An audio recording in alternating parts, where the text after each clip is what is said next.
Assalamualaikum warahmatullahi wabarakatuh. Innal hamdalillah nahmaduhu wa nasta'inuhu wa nastaghfiruh wa na'udzu billahi min syururi anfusina wa min sayyiati a'malina may yahdihillahu fala mudhillalah wa may yudlil fala hadiyalah.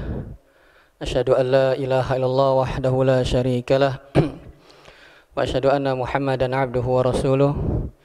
Ya ayyuhalladzina amanu taqullaha haqqa tuqatih wa la tamutunna illa wa antum muslimun. Ya ayyuhan nasu taqu rabbakumul ladzi khalaqakum min nafsin wahidah wa khalaqa minha zawjaha wa batha minhuma rijalan katsiran wa nisaa'a wattaqullaha alladzi tasaaluna bihi wal arham innallaha kana 'alaikum raqiba. Ya ayyuhalladzina amanu taqullaha wa qulu qawlan sadida yuslih lakum a'malakum wa yaghfir lakum dhunubakum wa may yuti'illaha wa rasulahu faqad faza fawzan 'azima.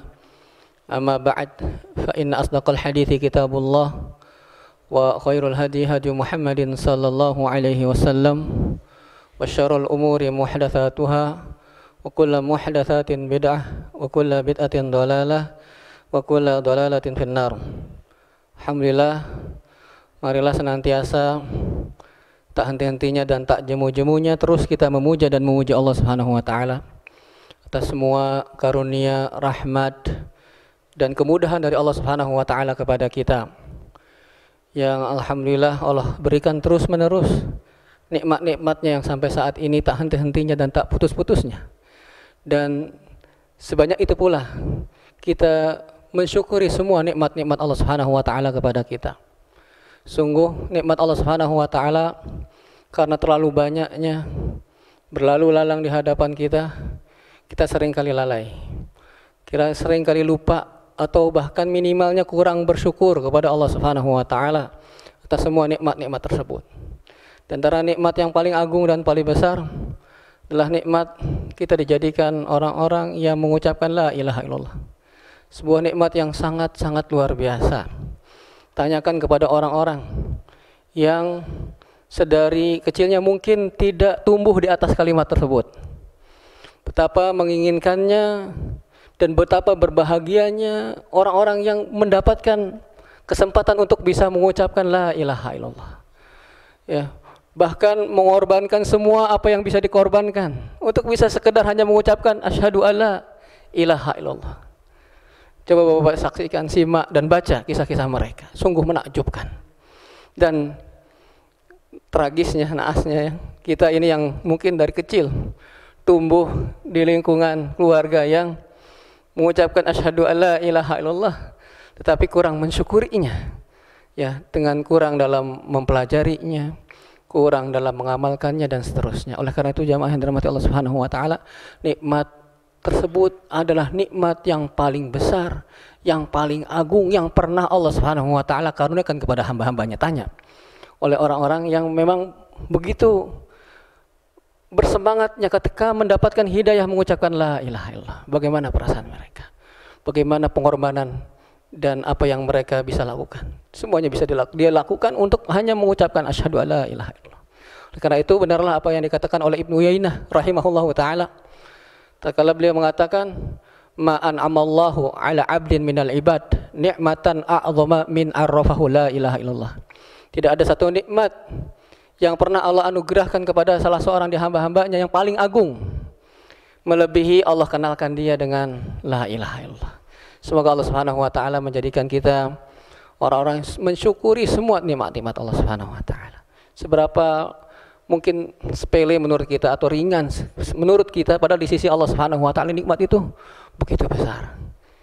Shalawat salam semoga tercurah kepada Nabi kita Muhammad sallallahu alaihi wasallam, kepada istri-istri beliau, kepada karib kerabat beliau, sahabat-sahabat beliau dan orang-orang yang mengikuti mereka dengan baik.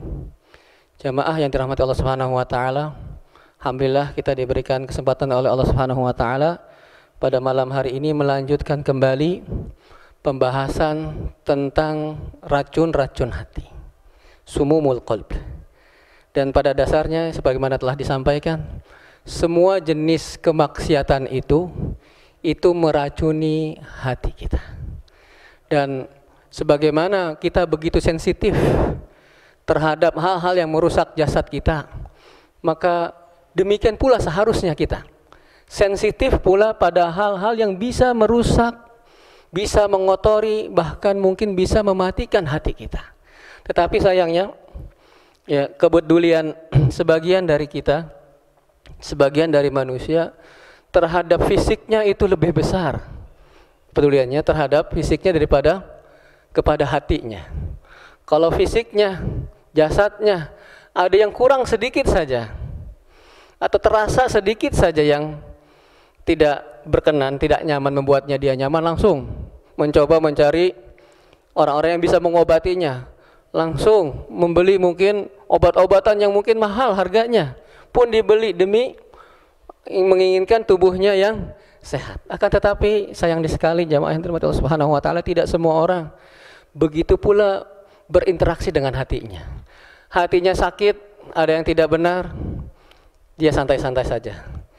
Dia nyaman-nyaman saja, biasa-biasa saja, toh hidup berjalan terus begitu menurut pikirnya. Padahal ketika penyakit tersebut, Bapak-bapak yang rahmati Allah, racun tersebut sedikit demi sedikit mengendap dalam hati kita, akhirnya membuat mati hati tersebut dan orang yang memilikinya tidak merasakannya.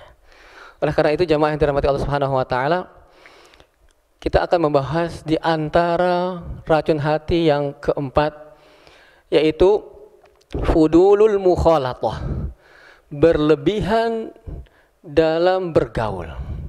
Sekali lagi, bukan yang menjadi racun itu bergaulnya, tetapi berlebihan, tetapi melampaui batas dalam bergaul. Maka Bapak yang dirahmati Allah Subhanahu wa taala, semua yang melampaui batas, yang pada asalnya dia bagus, tetapi tatkala dia melampaui batasnya menjadi tidak baik. Ya. Sebagaimana air hujan, pada dasarnya kita membutuhkan air tersebut. Akan tetapi tatkala air tersebut melampaui batasnya, maka menjadi kerusakan. Demikian pula hal-hal yang lain yang melampaui batasnya, maka akan berubah menjadi kebalikan dari hal tersebut. Dan di antara Bapak-bapak yang dirahmati Allah Subhanahu wa taala, yang bisa merusak hati kita adalah berlebihan dalam bergaul. Artinya kurang bisa memilah dan memilih, kurang bisa menempatkan posisi dia, dengan siapa banyak bergaul, dengan siapa yang bisa biasa-biasa saja bergaul, dan seterusnya. Maka jamaah yang dirahmati Allah Subhanahu wa taala, terlalu banyak dalam bergaul itu menjadi salah satu hal yang membawa seseorang kepada rusaknya hatinya. Ya, karena Bapak-bapak yang dirahmati Allah Subhanahu wa taala, perlu kita ketahui di antara kelompok-kelompok orang itu, kalau kita kategorikan ada beberapa kelompok orang. Pertama, ada yang berinteraksi dengannya, bergaulnya itu layaknya suatu nutrisi, seperti gizi yang kita membutuhkannya, sebagaimana tubuh kita membutuhkan gizi. Ya, tidak lepas kita butuh terhadap gizi tersebut. Dan demikian pula kelompok orang, ada yang bergaul dengan mereka itu layaknya memberi nutrisi pada hati kita. Yaitu siapa mereka? Mereka adalah orang-orang yang mengingatkan kita kepada Allah Subhanahu wa taala. Kita sangat butuh orang-orang seperti itu, yang ketika kita berbicara dengannya mengingatkan kita kepada Allah Subhanahu wa taala. Yang ketika kita melihatnya, kita teringat dengan Allah Subhanahu wa taala. Selalu dalam naungan, dalam atmosfer saling menasihati yang dalam kebaikan kepada Allah Subhanahu wa taala, dalam ketaatan kepada Allah Subhanahu wa taala. Maka Bapak yang dirahmati Allah Subhanahu wa taala, interaksi dengan hal orang seperti ini maka sangat-sangat kita butuhkan. Sebagaimana tubuh sangat membutuhkan nutrisi, dan pergaulan seperti mereka itu dengan mereka itu juga seperti nutrisi pada hati kita. Dan ketahuilah Bapak-bapak yang dirahmati Allah Subhanahu wa taala, bergaul atau teman itu punya dampak kepada diri kita, sedikit atau banyak. Ada pengaruhnya. Nah, karena itu Islam mengatur kepada siapa kita sering berinteraksi. Maka Bapak-bapak yang dirahmati Allah Subhanahu wa taala, ada sebuah hadis yang menggambarkan bagaimana pengaruh teman kepada diri kita. Dalam sebuah hadis diriwayatkan oleh Imam Bukhari, Rasulullah SAW memberi permisalan. Matsalul jalisis shalih wal jalisis su. Perumpamaan teman yang baik dan teman yang buruk, kamatsali sahibil misk wa kiril haddad. Itu seperti penjual minyak wangi dan seorang pandai besi. La ya'dumuka min sahibil mix imma antashtariyahu aw tajidu rihahu. Kalau kita berinteraksi dengan penjual minyak wangi, maka kemungkinan yang akan kita dapat, kita beli minyak wanginya, atau paling tidak kita mencium bau wangi dari wewangian yang dia jual. Paling minimnya baunya menyenangkan kita. Walaupun kita tidak bisa memiliki hal tersebut, memiliki minyak wanginya tidak bisa, tidak mampu, mungkin mahal, tapi minimal harumnya kita bisa kecipratan begitu. Kemudian wakirul haddad, dan perumpamaan pandai besi. Yuhriqu badanaka, kemungkinannya bisa kita terkena apinya, terbakar oleh percikan api dari pandai besi tersebut. Ya, tubuh kita kena, au thawbaka, atau kalau tidak tubuh, pakaianmu kena. Au tajidu minhu rihan khabitha, Allah paling tidak engkau mencium bau yang tidak menyenangkan, bau asapnya yang tidak enak. Maka demikian pula teman Bapak-bapak, orang-orang yang soleh, orang-orang yang baik, paling tidak kita misalnya tidak bisa melakukan apa yang mereka lakukan, paling kita merasa diri kita sangat jauh. Aduh, ternyata ibadah saya ini, kirain ibadah saya itu sudah luar biasa. Ternyata melihat orang-orang soleh, ibadah saya ini masih jauh sekali dari apa? Dari standar mereka. Jauh, sangat jauh. Ya, kalau kita sendirian mungkin merasa, wah, saya sudah banyak melakukan ibadah. Tetapi tatkala melihat orang-orang yang soleh, ternyata kita bukan apa-apa di sana. Oleh karena itu Bapak yang dirahmati Allah Subhanahu wa taala, punya dampak. Dan bahkan jamaah yang dirahmati Allah, Allah Subhanahu wa taala memerintahkan Nabi kita Muhammad sallallahu alaihi wasallam untuk sering berinteraksi dengan orang-orang yang soleh. Bukan hanya kita saja yang diperintahkan untuk sering bermuamalah, sering berinteraksi dengan orang-orang soleh. Bahkan Nabi Muhammad sallallahu alaihi wasallam pun Allah perintahkan agar beliau senantiasa menyertai orang-orang yang mengingat Allah Subhanahu wa taala. Apa buktinya? Buktinya dalam surat Al-Kahfi, mungkin yang sering kita baca setiap pekan ya, mudah-mudahan ya, insyaallah ya Bapak-bapak ya.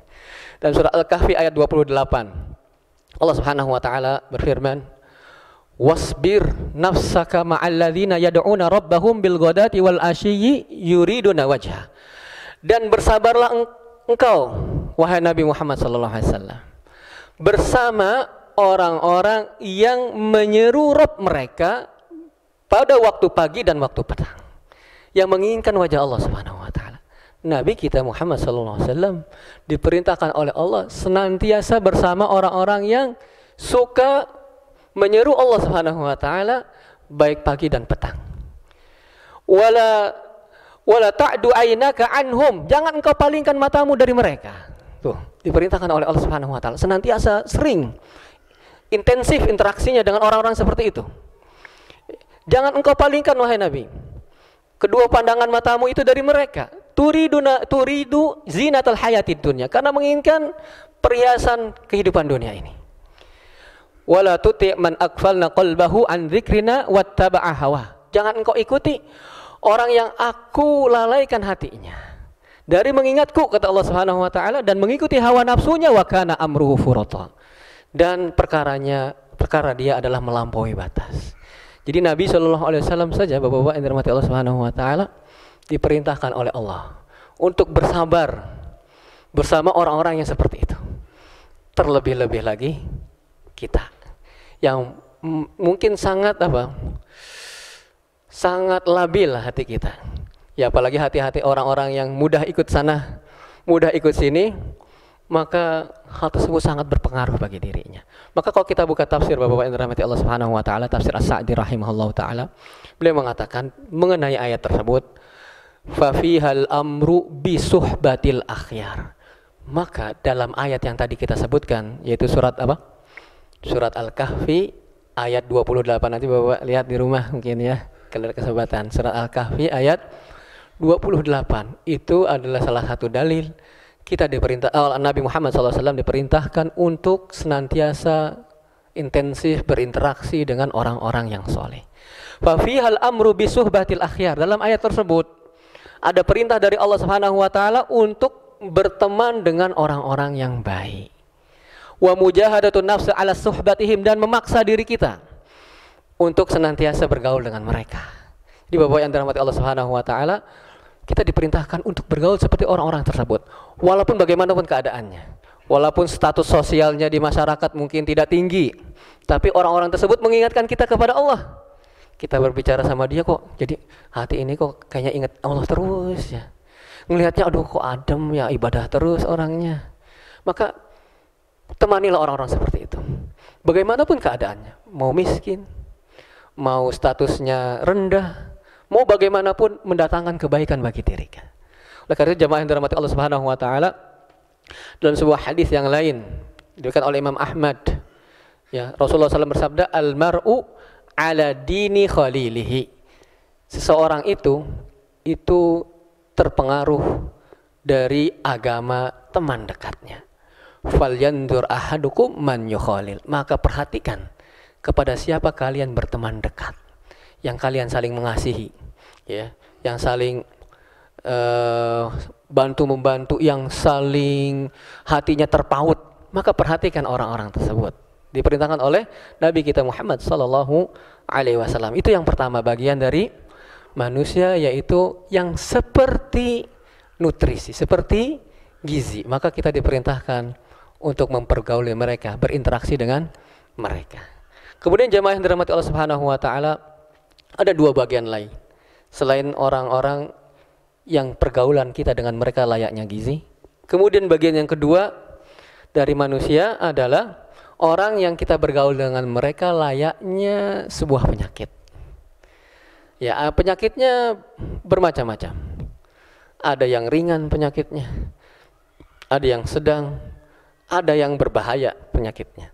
Nah, jamaah yang dirahmati Allah Subhanahu wa taala, maka jamaah yang dirahmati Allah, orang-orang seperti itu adalah orang-orang yang kita ketika berinteraksi dengan mereka yaitu seperlunya.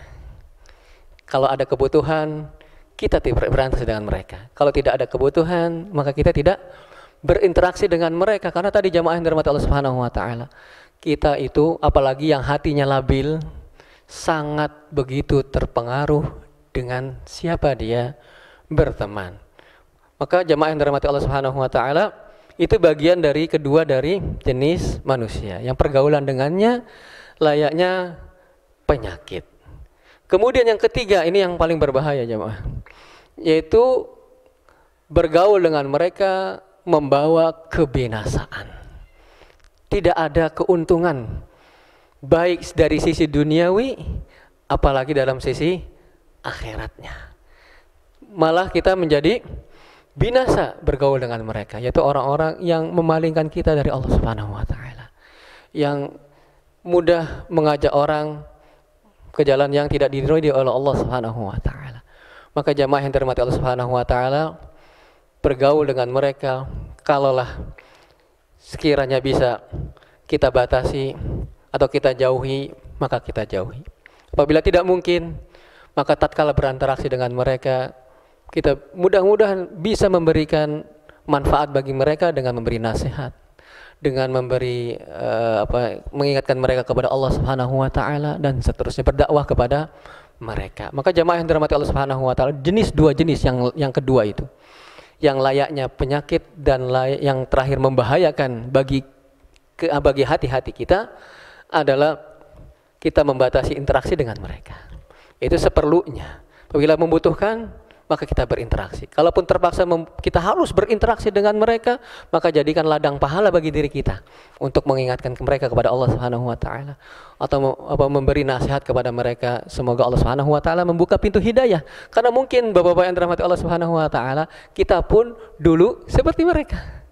tetapi tidak ada yang memberi nasihat misalnya. Ya, tidak ada yang mengajak kepada kebaikan misalnya. Nah, apa jadinya kalau mereka tidak disampaikan kebenaran kepada mereka? Dan mudah-mudahan namanya pintu hidayah itu Bapak-bapak yang dirahmati Allah Subhanahu wa taala, itu di tangan Allah Subhanahu wa taala. Bahkan Nabi Muhammad SAW pun tidak bisa memberi hidayah kepada orang yang beliau cintai sendiri. Paman beliau tidak bisa semuanya mendapatkan hidayah dari Allah Subhanahu wa taala. Bahkan paman beliau yang sangat dekat yang membantu beliau mendukung dakwahnya pun, yaitu siapa Bapak-bapak? Paman beliau Abu Thalib pun di akhir hayatnya tidak mendapatkan hidayah la ilaha illallah. Itu karena Allah Subhanahu wa taala berfirman, innaka la tahdi man ahbabta walakinallaha yahdi may yasha. Sungguhnya engkau tidak bisa memberi hidayah kepada siapa yang engkau cintai, akan tetapi Allah lah yang memberi hidayah kepada siapa yang Dia kehendaki. Oleh karena itu jamaah yang dirahmati Allah Subhanahu wa taala, jadikan interaksi kita dengan mereka mudah-mudahan menjadi pintu hidayah. Karena mungkin kita pun dulunya seperti itu. Dan para sahabat juga banyak yang seperti itu, jamaah yang dirahmati Allah Subhanahu wa taala. Betapa banyak sahabat yang dulunya menentang Nabi Muhammad sallallahu alaihi wasallam, bahkan menginginkan membunuh beliau sallallahu alaihi wasallam. Tetapi mendapatkan hidayah oleh Allah, bahkan menjadi orang yang terdepan dalam membela beliau sallallahu alaihi wasallam. Maka sekali lagi bukan kita tidak bergaul sama sekali, tidak berinteraksi sama sekali, akan tetapi kita bisa melihat kepada golongan mana dari orang-orang yang kita aktif dan intensif bermuamalah dengan mereka. Maka jamaah yang dirahmati Allah Subhanahu wa taala, karena tadi sekali lagi teman itu punya pengaruh, sadar atau tidak sadar kita, punya dampak. Walaupun lembut, walaupun halus, maka pasti punya dampak. Maka Allah Subhanahu wa taala, kalau kita buka surat Az-Zukhruf, Bapak-bapak yang dirahmati Allah, ayat 67, Allah Subhanahu wa taala berfirman, al-akhillau yawma idzin ba'duhum li ba'din aduwwun illal muttaqin. Al-akhilla, orang-orang yang orang-orang teman dekat yang saling mengasihi, mencintai mereka. Pada hari itu, kata Allah, pada hari kiamat nanti, ba'duhum li ba'din adu, sebagian dengan sebagian yang lain itu bermusuhan. Walaupun dulunya di dunia akrab banget. Ya, tapi akrabnya landasannya bukan karena Allah Subhanahu wa taala. Bahkan naudzubillah akrabnya karena maksiat. Jadi akrab, jadi dekat disebabkan sama-sama suka maksiat. Naudzubillah, semoga diberi hidayah oleh Allah Subhanahu wa taala. Dan pada hari itu kata Allah Subhanahu wa taala, orang-orang yang teman-teman dekat itu yang saling mencintai bukan karena Allah Subhanahu wa taala, itu menjadi musuh, bermusuh-musuhan di hari kiamat nanti.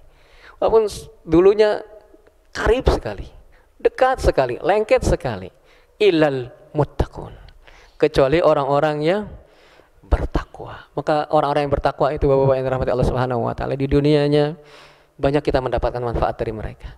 Terlebih-lebih lagi nanti di akhirat nanti kelak. Maka Bapak-bapak yang dirahmati Allah Subhanahu wa taala, dalam ayat yang lain di surah Al-Furqan juga menggambarkan bagaimana dampak teman-teman yang tidak baik terhadap diri seseorang. Surah Al-Furqan ayat 27 sampai 29, Allah Subhanahu wa taala berfirman, "Wa yauma ya'addu adh-dhalimu 'ala yadayhi."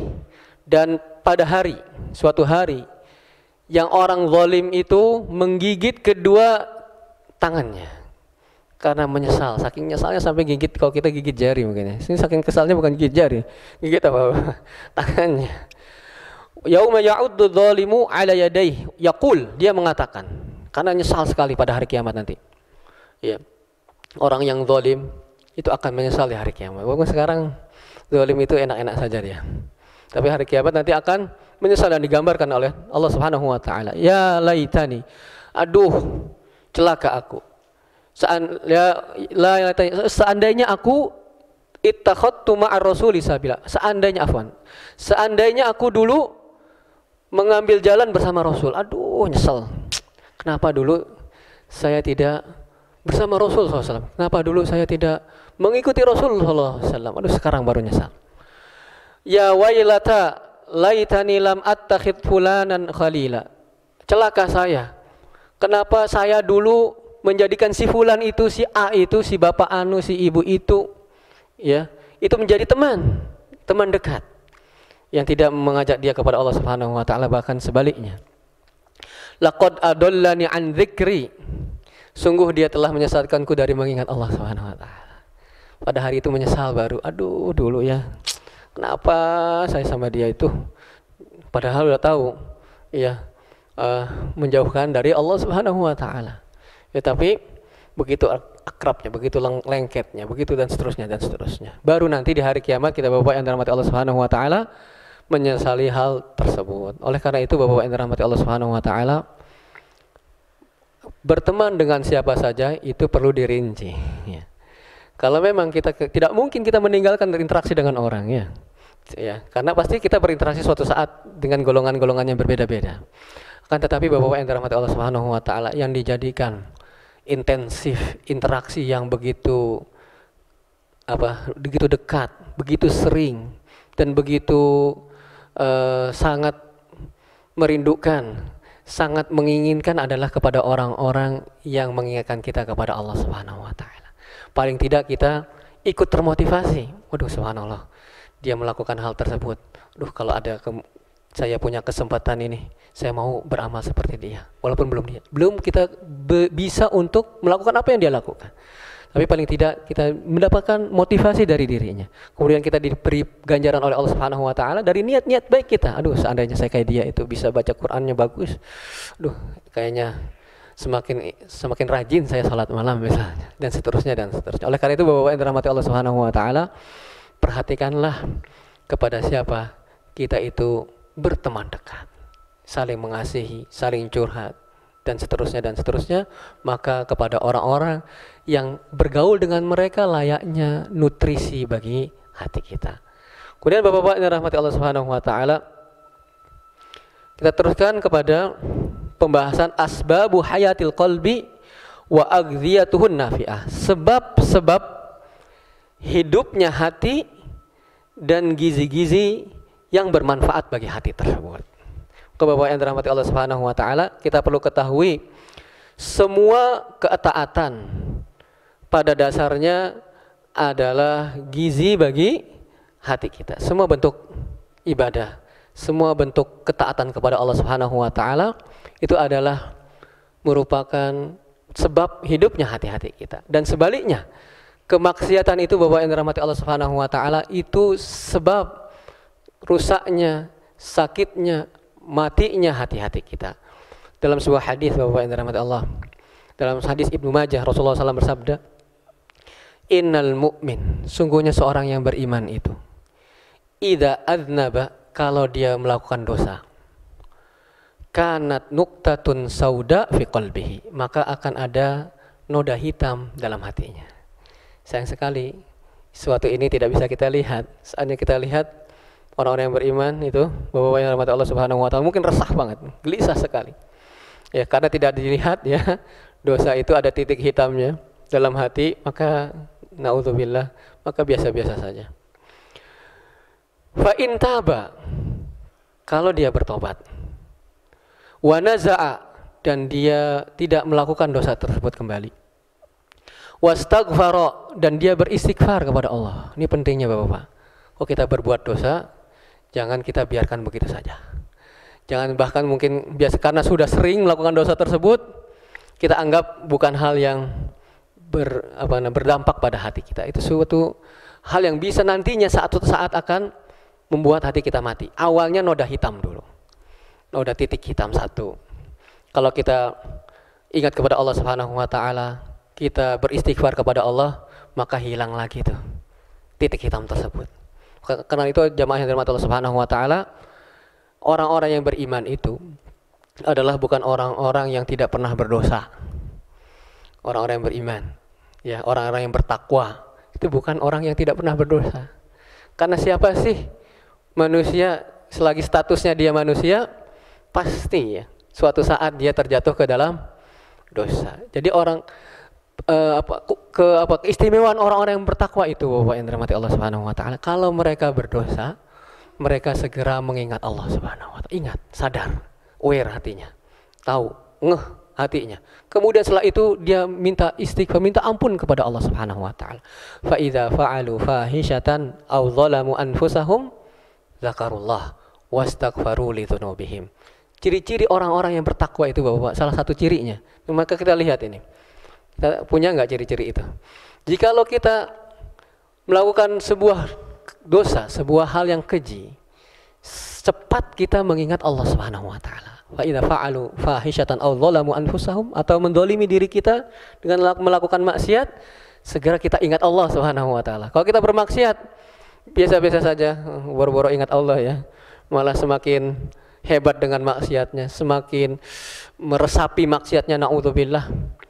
Mungkin kita bukan orang-orang yang bertakwa, Bapak yang rahmat Allah. Setelah mengingat Allah Subhanahu wa taala, mereka meminta ampun kepada Allah. Ya, maka tidak siapakah yang bisa mengampuni dosa selain Allah Subhanahu wa taala. Oleh karena itu Bapak-bapak yang dirahmati Allah Subhanahu wa taala, orang beriman itu ketika berdosa ada titik hitam. Beristighfar, minta ampun, bertobat kepada Allah Subhanahu wa taala, Allah hilangkan lagi. Allah bersihkan lagi hatinya. Fa in zada, kalau terus melakukan dosa kemudian tidak ingat Allah, tidak beristighfar, maka bertambah tuh noda hitamnya. Akan terus bertambah. Sampai-sampai Bapak-bapak yang dirahmati Allah Subhanahu wa taala, pada satu saat, pada satu titik, maka titik-titik hitam tersebut memenuhi hatinya. Penuh hatinya dengan noda-noda.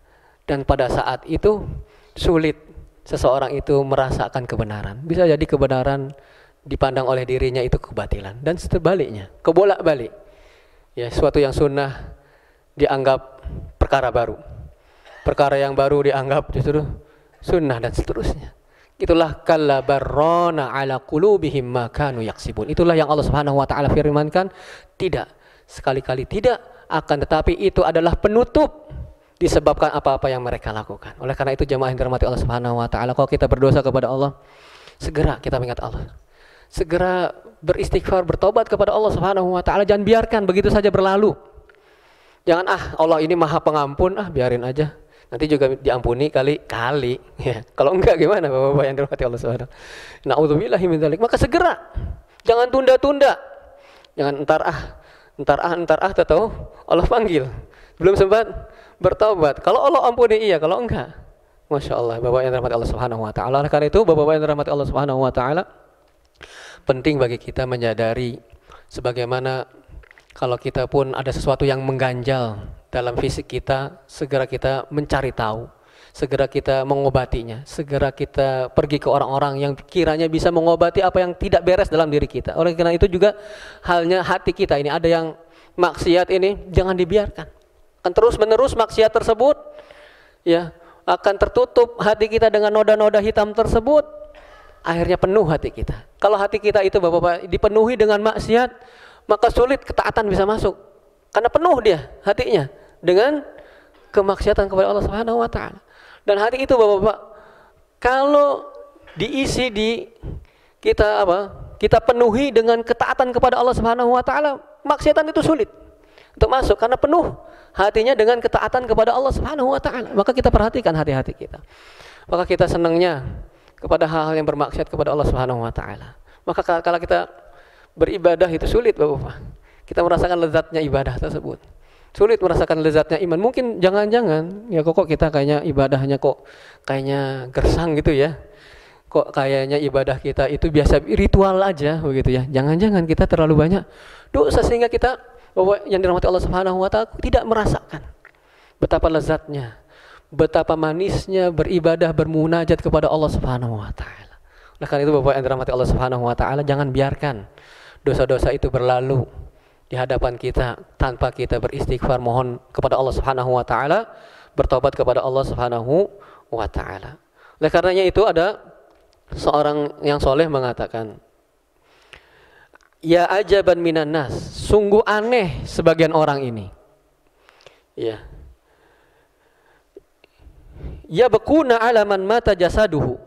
Mereka itu menangisi orang-orang yang mati jasadnya. Kalau kita kan ada orang yang meninggal, apalagi karib kerabat kita kan nangis ya Bapak ya. Ada orang yang meninggal jasadnya, mereka menangis orang itu. Wala yabkuna ala man mata qalbuhu. Tetapi orang yang hatinya mati, dia tidak menangis. Justru perhatiannya sama orang yang jasadnya mati apa? Begitu besar, melebihi perhatiannya terhadap yang hatinya mati. Orang yang jasadnya mati, menangis dia.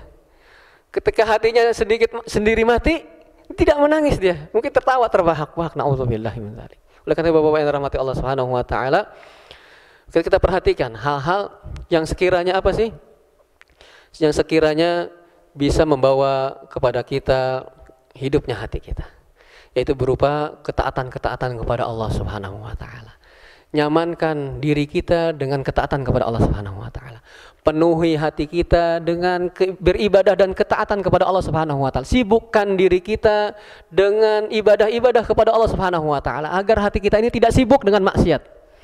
Kalau kita tidak disibukkan dengan ketaatan, maka kita akan disibukkan dalam kemaksiatan. Bapak yang dirahmati Allah Subhanahu wa taala. Sibukkan, isi waktu kita dengan ketaatan kepada Allah Subhanahu wa taala. Jangan berlalu tanpa kita ada hal yang kita bisa manfaatkan untuk mendekatkan diri kita kepada Allah Subhanahu wa taala. Diri kita sedang menunggu seseorang, berzikir kepada Allah Subhanahu wa taala. Ya, kemudian baca buku-buku yang mendekatkan kita kepada Allah Subhanahu wa taala. Lakukan waktu kita ini. Isi waktu kita ini Bapak yang dirahmati Allah Subhanahu wa taala dengan mendekatkan diri kita kepada Allah Subhanahu wa taala. Misalnya berzikir. Nunggu mau berobat, nunggu dokter kadang-kadang lama ya. Katanya jam 7, datang jam 10 misalnya. Ya, berzikir kepada Allah Subhanahu wa taala, manfaatkan. Ya, ketika kita sedang menunggu dan seseorang, manfaatkan. Ketika kita di kendaraan umum, manfaatkan untuk berzikir kepada Allah Subhanahu wa taala. Lisan kita basah untuk berzikir kepada Allah Subhanahu wa taala.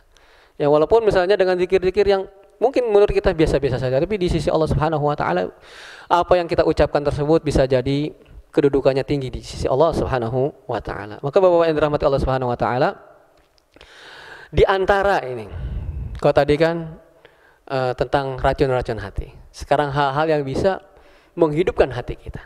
Secara umum tadi kita katakan semua bentuk ketaatan itu merupakan penghidup dari hati-hati kita. Dan di antaranya hal-hal yang bisa kita lakukan untuk menghidupkan hati-hati kita ini, ya, untuk bisa taat kepada Allah Subhanahu wa taala adalah dengan berzikir kepada Allah dan membaca Al-Qur'an.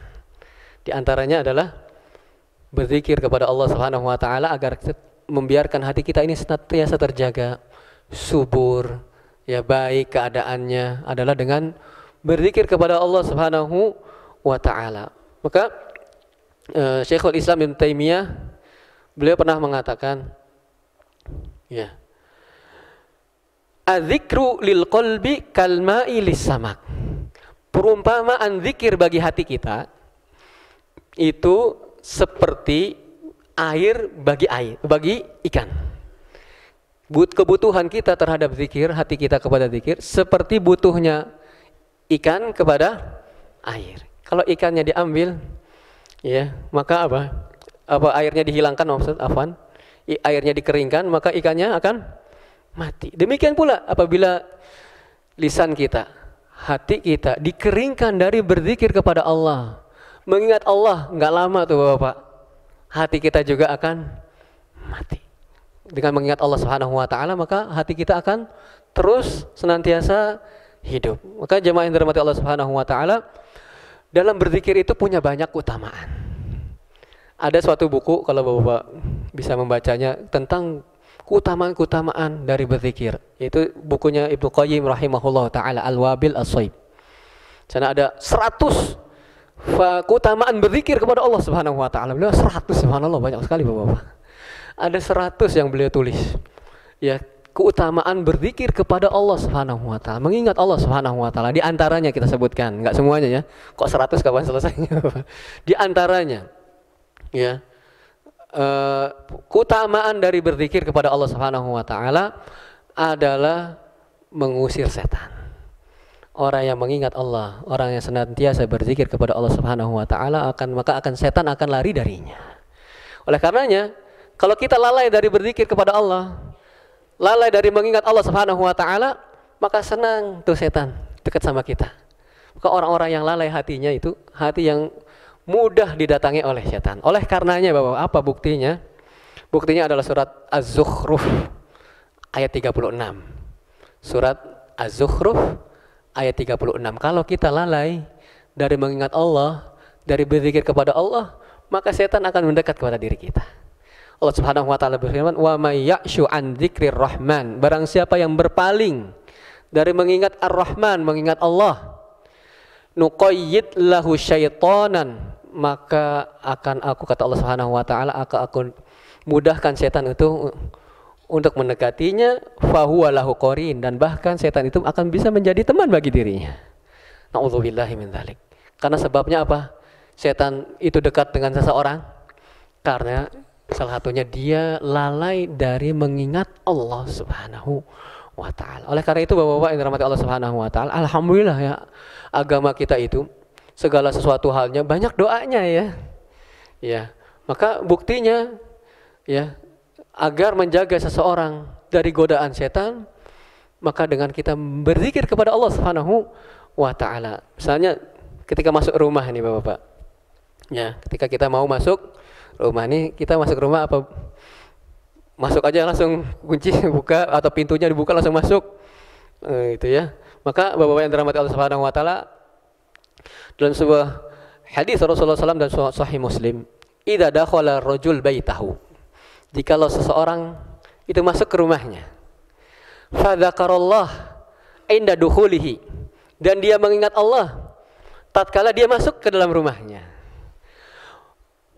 wa inda ta'amihi, demikian pula ketika dia makan, dia ingat Allah Subhanahu wa taala, berzikir kepada Allah Subhanahu wa taala. Qala syaitan, maka syaitan mengatakan nih Bapak-bapak, kalau kita mau masuk, misalnya kita mengucapkan salam, Assalamualaikum warahmatullahi wabarakatuh, misalnya begitu ya, maka setan itu akan mengatakan begini, la mabita lakum wala asya, enggak ada tempat tinggal bagi kalian, udah mengatakan sama teman-temannya nih, enggak bisa tinggal di situ. Wala asya alakum, nggak bisa kita makan di situ, nggak ada. Karena apa? Orang yang masuk rumah tersebut, makan tersebut, mengingat Allah Subhanahu wa taala, mengucapkan Assalamualaikum tatkala masuk. Ini penting Bapak-bapak ya.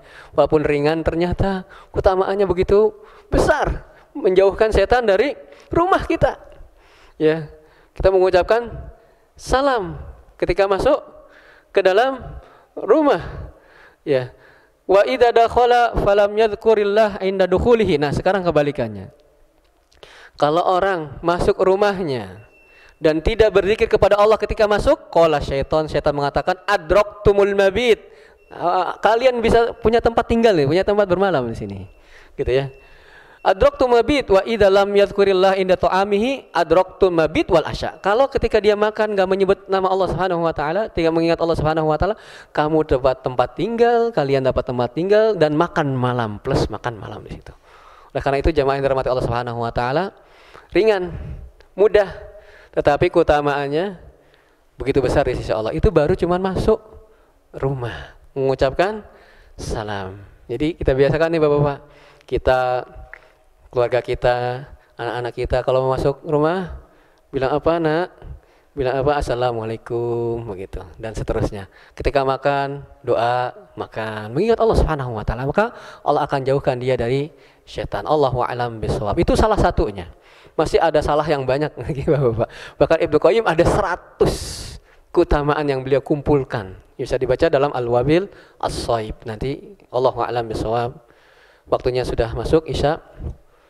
Ya, kita ya akhiri mungkin ya Bapak. Mudah-mudahan sedikit yang bisa kami sampaikan ini bisa bermanfaat bagi diri pribadi kami sendiri dan juga bisa bermanfaat bagi kita semua. Jangan lupa kita Bapak-bapak senantiasa mengingat Allah, senantiasa berzikir kepada Allah Subhanahu wa taala dalam segala perbuatan kita. Allahu a'lam bishawab. Semoga bermanfaat. Subhanakallahumma wa bihamdika asyhadu an la ilaha illa anta astaghfiruka wa atubu ilaik. Wassalamualaikum warahmatullahi wabarakatuh.